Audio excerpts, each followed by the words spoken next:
అందరికీ ఈరోజు మీకు ఒక సక్సెస్ఫుల్ పర్సన్ని పరిచయం చేయడానికి వచ్చేసాను. డాక్టర్గా కెరియర్ని స్టార్ట్ చేసి బిజినెస్ మ్యాన్గా మంచి సక్సెస్ని అందుకున్న, వైద్య రంగం నుంచి వ్యాపార రంగానికి ఆయన ప్రయాణం ఎలా సాగింది, ఎలాంటి సమస్యలు ఎదుర్కొన్నారు, ఇలాంటి ఆసక్తికరమైన విషయాలన్నీ ఈరోజు మనకి ఆయన అపాయింట్మెంట్ దొరికింది. మరిన్ని విషయాలు ఆయన అడిగి తెలుసుకుందాం. వచ్చేయండి. ఇప్పుడున్న రోజుల్లో యువత ఒక ఉద్యోగం చేయడానికి కష్టంగా ఉన్న రోజుల్లో డాక్టర్గా కెరియర్ని స్టార్ట్ చేసి ఇప్పుడున్న బిజినెస్ మ్యాన్ గా అయ్యారనమాట. వంశీ గారు మనతో పాటు ఉన్నారు, నిర్వాణ అధినేత అనొచ్చా సార్? అనొచ్చు. Okay sir, hi sir. మా ప్రేక్షకులు కూడా ఒకసారి హాయ్ చెప్పరా? Hello viewers, my name is doctor Vamshi Kumar. So ఎలా అండి మీ కెరియర్ ని డాక్టర్ రంగంలో మంచి సక్సెస్ఫుల్ గా అయ్యారు, అలాగే ఇప్పుడు వ్యాపార రంగంలో కూడా సక్సెస్ఫుల్ అయ్యారు. ఇప్పుడు గుంటూరులో ఎక్కడికి వెళ్ళినా కూడా మీ పేరే ఎక్కువ వినిపిస్తుంది. సో మీరు సచ్చే ఇన్స్పిరేషన్ అనమాట. ఇప్పుడున్న యువత లేజీగా ఉండి లేదా వేరే వాటికి అలవాటు పడి కొంతమంది ఒక ఉద్యోగమే చేయలేకపోతున్నారు, అలా తయారయ్యారు అనమాట. సో అలాంటి వాళ్ళకి ఎలా గైడ్ చేస్తారు మీరు? మీ ఇన్స్పిరేషన్ ఎవరు, అసలు మీరు ఎడ్యుకేషన్ ఏంటి, మీరు ఎక్కడి నుంచి, మీ బయోగ్రఫీ ఒక్కసారి చెప్పండి. Glad to hear that. అంటే ఫస్ట్ మీరు అన్నారు కదా, లైక్ యువత వేరే ఒకలాగా వెళ్తుంటే మీరు ఒకలాగా చేశారని చెప్పేసి అని. అండ్ నిర్వాణ పేరు కూడా అందరిలో వెళ్తాం అనేది that's glad to hear that. First of all, my name is doctor Vamshi Kumar. నేను ఎంబీబీఎస్ గుంటూరు మెడికల్ కాలేజ్ నుంచి చేసిన 6 months తర్వాత నేను అదే హాస్పిటల్లో, గవర్నమెంట్ జనరల్ హాస్పిటల్లోనే సివిల్ అసిస్టెంట్ సర్జన్ గా జాబ్ రావడం జరిగింది. ఇప్పటికి ఆల్మోస్ట్ 3.5 years నా సర్వీస్ కంప్లీట్ చేసుకున్నాను. కెఫే స్టార్ట్ చేయడానికి ముఖ్య కారణం ఏంటంటే మా ఒక ప్యాషన్ ఉండేది. ఎంబీబీఎస్ చదువుకునే రోజుల నుంచి కెఫేస్ మీద మంచి interest, like different types of cafes ని విజిట్ చేయడము, కెఫేస్ కోసమే కొన్నిసార్లు ఫోర్ట్ కు వచ్చి అలాంటి ప్లేసెస్ కి వెళ్ళడం, బిజినెస్ మీద కూడా ఒక చిన్నపాటి ఇంట్రెస్ట్ ఉండేది. ఎప్పటికైనా స్టార్ట్ చేయాలనుకున్నాము. కొన్ని లాజిస్టిక్స్ ఇవన్నీ సెట్ అయ్యాక నిర్వాణాన్ని స్టార్ట్ చేసాము. ఆల్మోస్ట్ 1 year కంప్లీట్ అవ్వస్తుంది. సక్సెస్ఫుల్ గా రన్ చేస్తున్నాం ప్రెసెంట్. అయితే చాలా మంది ఇప్పుడు వైద్య రంగంలో ఉన్న వాళ్ళు సామాన్యంగా వాళ్ళ అభిప్రాయం ఎలా ఉంటుందంటే మళ్ళీ క్లినిక్ పెట్టుకోవాలి లేదా ఒక హాస్పిటల్ పెట్టుకోవాలని. మీరు విభిన్నంగా మీరు రెస్టారెంట్ పెట్టాలనే ఆలోచన ఎక్కడి నుంచి పుట్టుకొచ్చింది మీకు? That's all because of passion అండి. మీకు ఇందాక చెప్పినట్టు కెఫేస్ అంటే జస్ట్ ఒక ఫుడ్ తినేసి లేకపోతే ఒక ఫుడ్ అవైలబుల్ ఉన్న ప్లేస్ ఒక్కటే కాకుండా different types of activities, like work shops అవ్వచ్చు, లైక్ ఎన్విరాన్మెంట్, మెయిన్ ఒక రెస్ట్రో ఎన్విరాన్మెంట్ కాకుండా కెఫే ఎన్విరాన్మెంట్ ని బిల్డ్ చేయాలని ఒక ప్యాషన్ ఉండేది. ఆ ప్యాషనే మమ్మల్ని ఇక్కడ దాకా తీసుకొచ్చింది. ఓకే, ఇప్పుడు రెస్టారెంట్ పెట్టడం అంటే అందరూ చాలా మంది మీరు చూసే ఉంటారు. రెస్టారెంట్ పెట్టే ముందులా మీరు చాలా ప్లేసెస్ విజిట్ అయ్యాను అన్నారు కదా. సో చాలా మంది సక్సెస్ అయిన వాళ్ళు ఉంటారు, అలాగే ఫెయిల్యూర్ అయిన వాళ్ళు ఉంటారు. కానీ ఇలా మీరు పెట్టాలనే ఆలోచన వచ్చినప్పుడు మీకు ఎదురైన సమస్యలు ఉంటాయి కదా, సమస్యలు కానీ లేకపోతే ఎలా మీరు? డెఫినెట్ గా సమస్యలు అంటారా, ఇప్పుడు నా ప్రొఫెషన్ వేరు, మేము చేస్తున్న బిజినెస్ వేరు, కంప్లీట్లీ 2 ways అపార్ట్ అనమాట. So from the scratch start చేసాం. అంటే దేనిలోనూ ప్రతి దానిలో ఎటువంటి అవగాహన లేకపోయినప్పటికీ, అనుభవం లేకపోయినప్పటికీ అది మెల్లగా బిల్డ్ చేసుకుంటూ కెఫేస్ తిరిగానని చెప్పాను కదా మీకు. ఆ కెఫేస్ తిరగడం వల్ల నాకు అనుభవం వచ్చింది, అంటే అవగాహన వచ్చింది. అవగాహన వచ్చిన తర్వాత అనుభవం, ఇది స్టార్ట్ చేసిన తర్వాత ఒక అనుభవం వచ్చింది అనమాట. లైక్ ఎలా చేస్తే క్లిక్ అవుతాం అనేది. చిన్న ఫ్లాస్ ఉంటాయి, అవన్నీ కరెక్ట్ చేసుకుంటూ ఇక్కడ దాకా వచ్చాము. సో టేస్టే కాదండి, ఇప్పుడు ఒక రోజు చెఫ్ రారు, అలాంటప్పుడు మనమే వెళ్ళి డెఫినెట్ గా చాలా ఎదురైనాయి. అవన్నీ మేనేజ్ చేసుకుంటూ వచ్చాం. కొన్నిసార్లు నేనే ఆర్డర్స్ తీసుకోవడం కూడా జరిగేది. సో ఏంటంటే లైక్ ఇది నా పని కాదు అన్న తత్వం కనుక మనలో ఉంటే కెఫేని ఈజీగా రన్ చేయొచ్చు. అంటే మీరు అందరూ మీ ఫ్రెండ్స్ ఇలా మీతో పాటు చేసేవాళ్ళు డాక్టర్స్ ఉంటారు కదా, వాళ్ళు ఇక్కడికి వచ్చినప్పుడు మీ ఎందుకురా నీకు ఇది, లేదా మీ పేరెంట్స్ ఎవరన్నా ఎందుకురా నువ్వు ఇలా చేస్తున్నావు ఏమన్నా ఉన్నారా? అలా అన్న వాళ్ళు ఉన్నారు, అప్రిషియేట్ చేసిన వాళ్ళు ఉన్నారు. అంటే ఇనీషియల్ ఫస్ట్ 2-3 months లో ఎందుకు ఈ గోలంతా, ఎందుకు ఈ చాకరీ అన్ని ఎందుకు అని చెప్పేసి అంటా ఉన్నారు. తర్వాత మేము ఎప్పుడైతే కొంచెం సక్సెస్ఫుల్ గా రన్ చేస్తున్నామో, మిమ్మల్ని తక్కువ ఎస్టిమేట్ చేసామని చెప్పేసి కంగ్రాచులేట్ చేసి మాకు అభినందనలు తెలిపిన వాళ్ళు కూడా ఉన్నారు అనమాట. హ్యాపీగా ఫీల్ అయ్యారు. మీ parents also really happy. First లో కొంచెం కంగారు పడ్డారు, ప్రొఫెషన్ దాటి వేరే చోటకు వెళ్ళిపోతున్నాం అని చెప్పేసి కొంచెం కంగారు పడ్డారు. బట్ ఎనీహౌ నా ఎబిలిటీస్ ని వాటన్నిటిని గుర్తించి they also really happy now. ఇప్పుడు ఎన్ని ఇయర్స్ అవుతుందండి మీరు? Almost 1 year. ఇంకొక 1 month అయితే 1 year అయిపోతుంది. 1 year అవుతుంది సక్సెస్ఫుల్ గా రన్ చేశారు. సక్సెస్ఫుల్ గా. సో ఈ 1 year లో అంటే ఈ పీరియడ్ ఆఫ్ ప్రతి నెల బిజినెస్ ఉండదు, ప్రతిరోజు బిజినెస్ ఉండదు. సో అలా మీరు బాధపడిన రోజులు ఏమైనా ఉన్నాయా? అంటే ఈ 1 year లో అంటే ప్రతిరోజు సక్సెస్ ఉండదు కదా ఎవరికి. సో మాకు వీక్ డేస్లో ఇనీషియల్ వీక్ డేస్ అనేవి చాలా డ్రై డేస్గా ఉంటాయి. కొన్నిసార్లు లిటరల్లీ డే మొత్తం మీద అంటే మీకు కౌంట్ చెప్పకూడదు కానీ బట్ అది మనం ఎక్స్పెక్ట్ చేయము అనమాట. అలాంటి బిజినెస్ జరిగిన రోజులు కూడా ఉన్నాయి. లైక్ లిటరల్లీ మా మెయింటెనెన్స్ కూడా వచ్చేది కాదు కొన్ని రోజులు అయితే.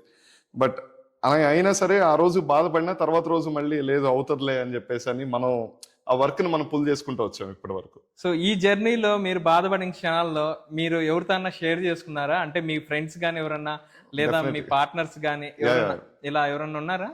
మా పార్ట్నర్ డాక్టర్ మౌంటీరాజ్ అని చెప్పేసి తను కూడా న్యూరో సర్జన్. సో ఆయనతో మేము షేర్ చేసుకుంటూ ఉండేవాళ్ళం. నేను పర్సనల్ గా అయితే మా ఫాదర్ తో ప్రతి చిన్న విషయం ఎలా జరిగింది అని చెప్పి ప్రతిదీ ఈ రోజు ఏమన్నా మంచి జరగనివ్వండి, ఏమన్నా బ్యాడ్ జరగనివ్వండి, ప్రతిదీ ఆయనతో షేర్ చేసుకునేవాళ్ళం. ఆయన ఇన్పుట్స్ ఇస్తా ఉండేవాళ్ళు. దాన్ని మేము ఫాలో చేసుకొని కొంచెం బెటర్ గా రన్ చేయడానికి స్కోప్ ఉండేది. సో అపార్ట్ ఫ్రమ్ ఇవన్నీ కాకుండా మీ స్కూల్ డేస్ ఎలా జరిగాయి? మీ స్కూలింగ్ అంతా ఎక్కడ? నా స్కూలింగ్ అంతా హాస్టల్ అండి. 4th క్లాస్ నుంచి 10th క్లాస్ వరకు అంతా గుంటూరు, నూజివీడ్. నేను అసలు గుంటూరు వచ్చింది ఎంబీబీఎస్ కి. MBBS proper Vijayawada. నేను 4th నుంచి 10th వరకు నూజివీడ్ సెయింట్ ఆన్స్ హై స్కూల్లో చదివాను. తర్వాత ఇంటర్మీడియట్ విజయవాడ, ఆ తర్వాత ఎంబీబీఎస్ నుంచి ఇప్పటి వరకు ఇక్కడే. ఎలా అండి? అంటే మీ పేరెంట్స్ వల్ల, లేకపోతే మీరు ఆ డాక్టర్ వృత్తిని తీసుకోవడానికి, చదువుకోవాలని ఎలా? మా పేరెంట్స్ ప్రోత్సాహమేనండి ఆబ్వియస్లీ. లైక్ అంటే ఇదే చెయ్యి అని చెప్పేసి ఎప్పుడు నన్ను ఫోర్స్ చేయలేదు, ఎప్పుడు నన్ను ఇన్సిస్ట్ చేయలేదు. నీకు ఇష్టం వచ్చింది చెయ్యి అని చెప్పి నాకు వదిలేసేవాళ్ళు. మీ ఇంట్రెస్ట్ తో అంటే నాకు వదిలేసేవాళ్ళు అనమాట. ఆ చాయిస్ నాకు ఇచ్చారు. సో ఆబ్వియస్లీ నేను ఇది చేద్దాం అనుకుంటే వాళ్ళు నో అని చెప్పలేదు. అంటే ఫైనాన్స్ పరంగా అవనండి, వాట్ ఎవర్ ఇట్ ఈస్, అవన్నీ సరే will take care of it, you go ahead అని చెప్పేసి అనేవాళ్ళు. ఇప్పటి వరకు తీసుకురాగలిగారు. సో అందరు మాకులాగా మీరు ఫస్ట్ బెంచ్ లో కూర్చునే వాళ్ళ, వెనక బెంచ్ లో కూర్చునే వాళ్ళు? Obviously last bench. అయితే మీకు దగ్గర మంచి స్టోరీస్ ఉంటాయి, లవ్ స్టోరీస్ కానీ. అంటే బ్యాక్ బెంచర్స్ దగ్గర ఉన్న స్టోరీస్ ఎవరి దగ్గర ఉండవు. అంటే మాది బాయ్స్ హాస్టల్ అనమాట. సో మా ఆయన కొంచెం డిఫరెంట్ స్టోరీస్ ఉండేవి. అయితే మీ జర్నీలో ఎక్కడ మీకు లవ్ ఇలాంటి? లేదండి, మాక్సిమం దాన్ని అవాయిడ్ చేసుకుంటాను. సమూహం దాని జోలికి వెళ్ళలేదు ఇప్పటి వరకు. సో అందుకే ఇంత సక్సెస్ఫుల్ గా రన్ చేస్తున్నారు మీరు. అందుకే ఏం డీవియేషన్స్ లేవు కాబట్టి ఇంకా స్టిల్ మీరు అలాగే ఉన్నారు. Thank you. ఓకే, ఇప్పుడున్న యూత్ కి ఎలా గైడ్ చేస్తారు? అంటే చాలా మంది ఏం చేస్తున్నారంటే ఇప్పుడు ప్రతి ఒక్కళ్ళు మీలాంటి వాళ్ళను ఇంకా సమ్ అదర్ పర్సన్ ని చూసి అరే ఈయన సక్సెస్ అయ్యారు కదా మనం కూడా వెళ్దామే అని సరిగ్గా రూట్ దొరక్క వాళ్ళు వెళ్ళి చేతులు కలుసుకుని మళ్ళీ వెనక్కి వస్తున్నారు. అలాంటి వాళ్ళకి ఏం గైడ్ చేస్తారు? అంటే ఎలాంటి ప్రికాషన్స్, అంటే గైడెన్స్ ఎలా తీసుకోవాలి వాళ్ళు? అంటే లైక్ మెయిన్ బిజినెస్ పరంగా అయితే నేను చెప్పగలనండి, బికాస్ నేను దానిలో ఉన్నాను కాబట్టి I can just say some few words. Main మనకి కావాల్సింది హార్డ్ వర్క్ ఒకటి కావాలి, తర్వాత కన్సిస్టెన్సీ ఒకటి ఉండాలి, ఆ తర్వాత ప్యాషన్ ఉండాలి. ఈ మూడు లేనిదే ఏ పనైనా సరే సాధ్యం కాదు. ఏదో మనం కూర్చున్నాము డబ్బులు పెట్టేసాం అంటే పని అవ్వదు. మనకు ఖచ్చితంగా కన్సిస్టెన్సీ ఉండాలి, మనకు ఆ వర్క్ చేసే ఆ ప్యాషన్ ఉండాలి. ప్యాషన్ లేకుండా మనం జస్ట్ డబ్బులు పెట్టేసి అలా కూర్చుంటే అవి కోడిగుడ్ల పొదిగి పిల్లలోడు అలాంటివి అన్నీ అవ్వవు. కాబట్టి మెయిన్ థింగ్ అదే, హార్డ్ వర్క్ ఉండాలి, డిసిప్లిన్ ఉండాలి, అల్టిమేట్ గా సక్సెస్ అనేది మనకు వస్తుంది. ఇప్పుడు మీ జర్నీలో చాలా మంది డాక్టర్స్, మీ ఫ్రెండ్స్ గానీ ఇప్పుడు మీరు సక్సెస్ అయిన తర్వాత ఈ రోజు వచ్చి నిలబడి అరే మాకు కూడా ఫ్రాంచైజ్ ఇవ్వచ్చు కదా అని ఎవరన్నా అడిగారా? ఫ్రాంచైజ్ ఒకళ్ళిద్దరు అడిగారు కానండి. Glad to hear that. Like franchise అడిగారు అంటే మనం సక్సెస్ అయినట్టు అక్కడ ఆల్మోస్ట్. అంటే మనం ఎన్నాళ్ళు ఈ బిజినెస్ లో ఉంటాం, ఈ ఫీల్డ్ ఉంటాం, మనకి ఎస్టిమేట్ చేయలేకపోయినా ఫ్రాంచైజ్ అడిగారు అంటేనే లైక్ మన టేస్ట్ నచ్చింది, మన అంబియన్స్ నచ్చింది, లేకపోతే మన ప్లాన్ ఆఫ్ ఎగ్జిక్యూషన్ నచ్చింది అనేది మనకు అక్కడ అర్థం అయిపోతుంది. We're happy with that. ప్రస్తుతానికి అయితే ఎటువంటి ఫ్రాంచైజెస్ ఎటువంటి ప్లాన్ చేయట్లేదు. We're okay with it. So in years ఈ జర్నీలో కానీ మీ డాక్టర్గా కొనసాగిస్తున్నాం ఈ వ్యాపార రంగంలో కానీ మంచిగా మీకు పేరు వచ్చిన రోజు కానీ, మీకు పేరు వచ్చిన గుర్తింపు వచ్చిన ఏదైనా ఉందా? అంటే పర్టికులర్ గా అంటే డాక్టర్ ప్రొఫెషన్ అంటే మా ప్రొఫెషన్ పరంగా అయితే చాలానే ఉన్నాయి మూమెంట్స్. ఇక్కడ ఈ బిజినెస్ పరంగా అయితే ఎవ్రీ వీకెండ్ అనేది మాకు ఒక మైల్ స్టోన్ లో ఉంటది. ఎవ్రీ వీకెండ్ ఒక ఫర్ ఎగ్జాంపుల్ ఎక్స్ అనే అమౌంట్ బిజినెస్ అయింది అనుకోండి, నెక్స్ట్ ఎక్స్ ప్లస్ వై అవ్వాలి. సో అది అవుతా వస్తుంది అనమాట. సో ఎవ్రీ వీకెండ్ మాకు ఒక ఛాలెంజ్ లా ఉంటది. ఎవ్రీ వీకెండ్ మాకు అప్రిసియేషన్స్ వస్తాయి, మా దగ్గర ఈవెంట్స్ జరుగుతూ ఉంటాయి, జామింగ్స్. అంటే గుంటూరులో లేని కల్చర్ ని ఇక్కడ తీసుకురావడానికి నేను నెక్స్ట్ అదే అడుగుదాం అనుకున్నా. ఎవ్రీ వీకెండ్ మన గుంటూరులో ఎవరు పెట్టిన విధంగా ఫస్ట్ మీరే ఇనిషియేట్ తీసుకుని గుంటూరులో స్టార్ట్ చేశారు. ఈ రోజు సక్సెస్ఫుల్ గా ఒక దగ్గర నాకు తెలిసి ఒక 500 మెంబర్స్ వస్తారా? ఈజీగా అండి. 500 మెంబర్స్ ఉంటున్నారు ఇక్కడ. లాస్ట్ టైం యాక్చువల్లీ ఒక 100 to 150 మెంబర్స్ వెనక్కి వెళ్ళిపోయారు. చాలా మంది ప్లేస్ దొరక. సో ఈవెంట్స్ వెనక ఉన్న కారణం ఏంటంటే లైక్ అంటే ఇది కూడా రెస్టారెంట్ బిజినెస్ కి పార్ట్ అనుకోవచ్చా, లేకపోతే మీ ప్యాషనా, లేకపోతే ఎవరన్నా? అది నాకున్న ప్యాషన్ అండి. అంటే ప్యాషన్ కాకపోయినా లైక్ నాకు అది చాలా ఇష్టం అలా చేయడం అనేది. అంటే మీరు సింగింగ్, యాక్టింగ్ ఇలా ఏమైనా చేస్తారా? నాకు పర్సనల్ గా నాకు అలాంటి టాలెంట్స్ లేవండి. But I would like to encourage all these artists, so called art work అవ్వచ్చు, పాటరీ అవ్వచ్చు, లేకపోతే లైవ్ జామింగ్ అవ్వచ్చు, లైవ్ అంటే గిటార్ ప్లే చేసే వాళ్ళు అవ్వచ్చు, ఇలా వాళ్ళని ఎంకరేజ్ చేయడం నాకు ఇష్టము. అండ్ ఇంకోటి ఏంటంటే లైక్ వీక్ అంతా మనం డిఫరెంట్ ఆబ్వియస్లీ రిలాక్సేషన్ కోసం చదివే వాళ్ళు డెఫినెట్ గా చదివే వాళ్ళు అవ్వచ్చు, బిజినెస్ చేసే వాళ్ళు అవ్వచ్చు, ఆబ్వియస్లీ వీక్ అంతా బాగా స్ట్రెస్ తో ఉంటాం. సో మనం ఒక ప్లేస్ ని క్రియేట్ చేయగలగాలి. గుంటూరులో అలాంటి ప్లేస్ లేదు. క్రియేట్ చేద్దాం అన్న పాయింట్ లోనే ఇవన్నీ తీసుకొచ్చాం. సో అంటే ఇప్పటి వరకు మీరు అనుకున్నవి అన్ని సక్సెస్ అయ్యారు. నెక్స్ట్ మీ భవిష్యత్ కార్యాచరణ ఎలా ఉండబోతుంది? ఏం చేయాలనుకోండి? మీ లక్ష్యం ప్రాబబ్లీ సూపర్ స్పెషాలిటీ ప్లాన్ చేస్తున్నానండి. ఎక్కడ? గుంటూరులో అండి? మాక్సిమం గుంటూరులోనే చేయాలని నా కోరిక. దాని తగ్గట్టు ప్లాన్ చేస్తున్నాం. ఓకే. అంటే మీకు మ్యారీడ్ అండి? ఇంకా మరి ఎప్పుడండి ప్లాన్స్? నెక్స్ట్ ఉందండి, కొంచెం టైం ఉంది. అప్పుడు అందరికి మాలాంటి వాళ్ళకి ఇన్వైట్ చేస్తారా? డెఫినెట్ గా మిమ్మల్ని అసలు ఎవరిని మర్చిపోను. ఎందుకంటే ఇప్పుడు దాకా నాకు చాలా సపోర్ట్ చేశారు. గుంటూరు ఇన్ఫ్లుయెన్సర్స్ గురించి నేను పర్టికులర్ గా చెప్పాలి. ఎందుకంటే ఇనీషియల్ గా పేర్లు చెప్పొచ్చో లేదు, పృథ్వీ అని చెప్పేసి మన గుంటూరు పేజ్ నుంచి, వంశీ అని యువర్స్ గుంటూరు అని ఇనీషియల్ గా వీళ్ళిద్దరు వచ్చారు. నాకు అసలు ఎటువంటి మార్కెటింగ్ మీద నాకు మినిమం ఐడియా లేదు, టు బి ఫ్రాంక్ చెప్పాలంటే. అంటే కెఫేని ఎలా ఎగ్జిక్యూట్ చేయాలో ఒక ఐడియా తెచ్చుకున్నాను, కానీ మార్కెటింగ్ ఐడియా లేదు. మన వాళ్ళే వచ్చి మేము చేస్తామన్నా అని చెప్పేసి అని మా దగ్గర అప్రోచ్ అయ్యారు. సిమిలర్ గా అందరినీ మిమ్మల్ని కానీ లేకపోతే మిగతా వాళ్ళందరినీ తీసుకొచ్చారు.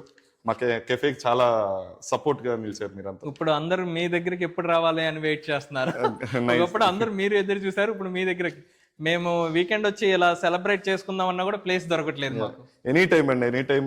లైక్ గుంటూరు ఇన్ఫ్లుయెన్సర్స్ మాత్రం నేను ఎప్పుడు మర్చిపోను, వదలను. సో నెక్స్ట్ మీ టార్గెట్ ఏందండి? ఇంకా నెక్స్ట్ మీరు ఇంకా super speciality hospital, super speciality చేసి లైక్ పెళ్లి చేసుకోవడం, సెటిల్ అవ్వడం, ఇంకంతేనా? ఇంకేమన్నా? అలాని కాదు, లైక్ నేను ఎప్పుడు ఒక హాస్పిటల్ పెట్టాలని అయితే ఎప్పుడు అనుకోలేదు. అంటే like I don't want to use my education for money, like for earning money. Ultimate గా అదే మనకి పాయింట్. మనం ఏం చేసినా సరే అల్టిమేట్ గా మనం డబ్బులు సంపాదించడమే పాయింట్. ఎగ్జాక్ట్లీ. బట్ మా ప్రొఫెషన్ కున్న ఒక అడ్వాంటేజ్ ఏంటంటే, గొప్ప ఆపర్చునిటీ ఏంటంటే సర్వీస్ చేయడం. ఆ సర్వీస్ ఓరియంటెడ్ వర్క్స్ ఆల్రెడీ మేము చేస్తూ ఉంటాము. ఆల్మోస్ట్ నేను 7 years నుంచి ఫ్రీగా మెడికల్ క్యాంప్స్ కండక్ట్ చేస్తున్నాను. Like every month at least 1 medical camp, at least minimum. కుదిరితే మా టైం ఫ్రేమ్ ఇవన్నీ కుదిరితే 2 మెడికల్ క్యాంప్స్ జరుగుతాయి అనమాట. ఆల్మోస్ట్ నందిగామ అని చెప్పేసి కృష్ణా జిల్లా వైపు ఒక విలేజ్ ఉంది. నందిగామ టౌన్ దగ్గర తొర్లపాడు అని ఒక విలేజ్ ఉంది. ఆల్మోస్ట్ 4 years నుంచి కంటిన్యూస్ గా వాళ్ళ దగ్గర మెడికల్ సపోర్ట్ ఇస్తున్నాము ఫ్రీగా. OP services free, medicines free, మొత్తం మా ఖర్చుతో మా ఓన్ ఖర్చు. సో ఆ సర్వీసెస్ ని అలా ఆ పాయింట్ ఆఫ్ వ్యూ లో తీసుకెళ్దాం అని చెప్పేసి నా ప్లాన్ అండి. ఇప్పుడు గుంటూరులో కూడా ఉందండి అలాంటి ఆలోచన? డెఫినెట్ గా అండి. ఎనీ టైం మీరు ఒకవేళ పలానా ఏరియాకి మాకు రిక్వైర్మెంట్ ఉంది, ఒక చిన్న మెడికల్ క్యాంప్ కండక్ట్ చేస్తే వాళ్ళకి హెల్ప్ అవుతుంది అంటే definitely will do it. So ప్రేక్షకులు కూడా ఎవరైనా మనకి ఖచ్చితంగా సార్ తో అవసరం ఉంటది అంటే సార్ అయితే ఫ్రీ సర్వీస్ చేయడానికి కూడా అందుబాటులో ఉన్నారు. అలాగే thank you so much sir. అలాగే మీరు ఎవరన్నా యూత్ ఎవరన్నా మీ ఇంటర్వ్యూ చేసిన తర్వాత యూత్ ఎవరన్నా వచ్చి సార్ మాకు ఇలాంటి గైడెన్స్ కావాలి, మేము కూడా ఇలా ఫోకస్ చేద్దాం అనుకుంటున్నారంటే వాళ్ళ కెరియర్ కి సపోర్ట్ ఏమైనా చేయగలుగుతారా? డెఫినెట్ గా నాకు చేతనైనంత వరకు, అంటే నా లిమిట్ వరకు నేను ఖచ్చితంగా చేస్తాను. అంటే కొన్ని మనం గైడ్ చేయలేము, అంటే కొన్ని విషయాలు మనకు తెలియదు. అంటే ఫర్ ఎగ్జాంపుల్ ఇంజనీరింగ్ వాళ్ళు ఉన్నారనుకోండి, వాళ్ళు ఏమైనా అడిగినా ఆ ప్రొఫెషన్ సంబంధించి మనం చెప్పలేము. సో నా పరిధిలో ఉన్నంత వరకు ఐ విల్ గైడ్ డెఫినెట్ గా. Thank you so much Vamshi garu, మీ వాల్యుబుల్ టైం ని మాకు ఇచ్చినందుకు. మీ సక్సెస్ జర్నీ ఇలాగే కంటిన్యూ అవుతూ లెగసీ కంటిన్యూ చేయాలి. సో మీరు అనుకున్న పనులన్నీ సక్రమంగా జరగాలని కోరుకుంటున్నాం మనస్ఫూర్తిగా. మరొక ఇన్స్పిరేషన్ పర్సన్ తో మళ్ళీ కలుద్దాం. Until then bye bye. Thank you so much for the opportunity. By.